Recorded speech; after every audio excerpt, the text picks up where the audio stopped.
and welcome to Beyond the Game. This is just a little feature that I'm going to be doing every now and again where I look at either game concepts or companies, developers, and talk about the games that they're coming out with or problems that I had with certain developers that I'm sure won't come as any surprise to you.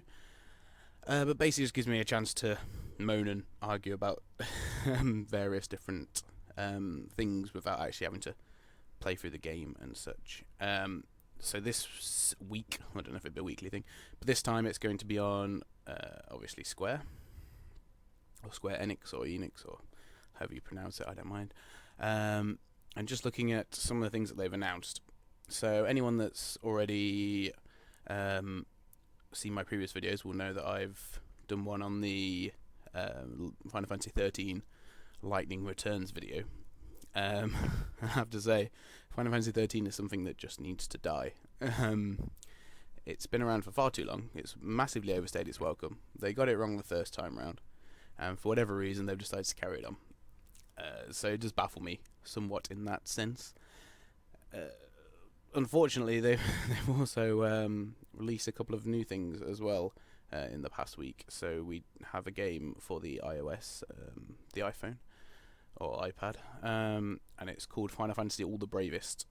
And it seems like, when I first saw it, I thought, seems like a okay idea. You know, you've got the active time battle system in there, and you can have characters like Cloud and stuff, and it's all done very old and retro-y and that sort of graphic style. But the problem is, from what I gather, from what I've heard, it seems to be basically you just swiping your finger across the whole time until you win. So it's like playing Dynasty Warriors, where instead of moving, you just constantly bashing the square button. So not very good at all. And I've also heard things about how they charge per map for a random character to revive your team. And to be honest, I can't really stand games like that at all. If someone is going out and buying your game, they need to have everything all together, I feel, unless you spent a lot of time development on extra DLC, rather than just giving someone the game and then paying for every little piece of the game. It just doesn't make any sense to me at all. So my problem is with Square-Enix as a whole. I don't see what sort of direction they're going in. I mean, you've only got to look at Final Fantasy 14. Is it 14? Yes. The MMO RPG, and how much of a disaster that was. I got it when it came out, because I get almost all Final Fantasy games when they come out, and it was absolutely broken. So they gave players the able to play it free, but then they took that away for the last 6 months before 2.0 got brought out, and now they're bringing out another expansion, and quite frankly, it is absolutely lackluster. And you just can't be doing that at all. It makes very little sense as a company as to why they're doing this. Obviously, it's just to generate more money, generate more income with the new iPhone game. And yeah, okay. I don't know. I don't see people would buy it, and I probably would buy it on the face of it, and then coming into finding out you have to spend all this money on the extra gubbins just isn't really my style. Or anyone's style, really. I should think no one should be able to have to do that. So basically, yeah, to sum it up, I'm a bit disappointed in them. And quite frankly, we might as well go back to playing the old stuff. I mean, you've got 7, 8, 9, 10 Final Fantasy, obviously, games. And, they do a lot of other games as well, which I've still, once again, I've not been impressed with. Is it Just Cause 2 as well, that was done by Square-Enix, I'm impressed with. I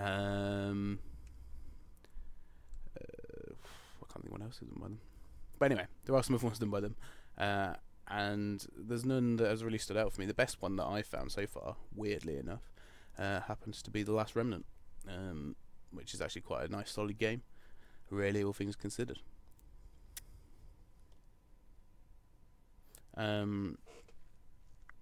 So, yeah, as far as I can tell, Square Enix need to pull their socks up and really sort of listen to what people want. I have a lot of more gripes with Square Enix regarding Final Fantasy mainly, but I'm not going to bore you too much. I was trying to do a bit more of an overview of the company and I've yet to really see anything absolutely amazing come out of Square-Enix. And yeah, I'm not sure when's the next time I'll be purchasing one of their games, if I'm honest. I feel very disillusioned with the company and how they've gone about ruining my favourite game. But there you go, that's all I can say on that for this time on Behind the Game. So thank you very much for tuning in. Goodbye. Just a couple of quick points before I go. Firstly, the intro video is always going to say Square-Enix on, just because I thought it would be more comedic that way. So when I do another video like this, it will still have Square-Enix on the television screen. And secondly, please feel free to comment on this issue and tell me what you think. Thanks guys, goodbye.